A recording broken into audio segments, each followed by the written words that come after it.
I know you've had a couple of tough pre-seasons the last couple of years. You know what pain feels like. How does it feel coming into this year? Because things look far more optimistic. Yeah, not as tough as the years before. We had a more predictable product. The drivers actually say it does what they do. You push the brakes and the car brakes. You steer left, it turns left, and that wasn't the case in the last few years. So it's a good start.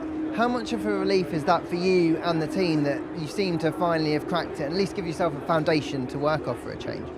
Yeah, a very good foundation, but we also need to be realistic. There is Red Bull out there with an amazing car, with top drivers, and they are still far ahead. And I think where we are now, we need to catch up quicker now that we understand what we need to do, and we're absolutely on it. Now you've got one of the most sought-after seats in your team for next season. How are those plans coming along for trying to work out who's going to end up in that one?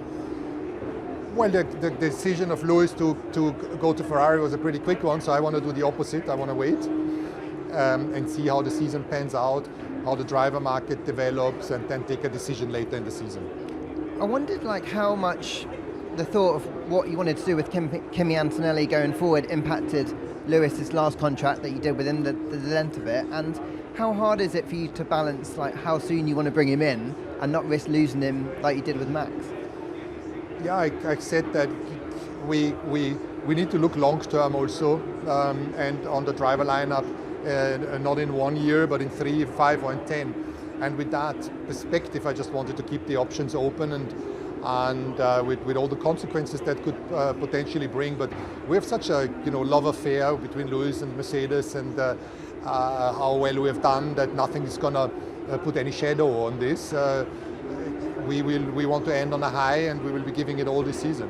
But with Kimi, how do you know when the right time is to bring him in? I'm probably guilty in having talked too much about Kimi because he's just 17.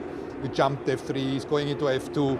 He needs to learn, he needs to be more in the, let's say, in the shadow to be able to develop, understand what to do, and whether he's going to be in Formula One if everything goes to plan. But I don't know if this is next year or whether it's with us or someone else.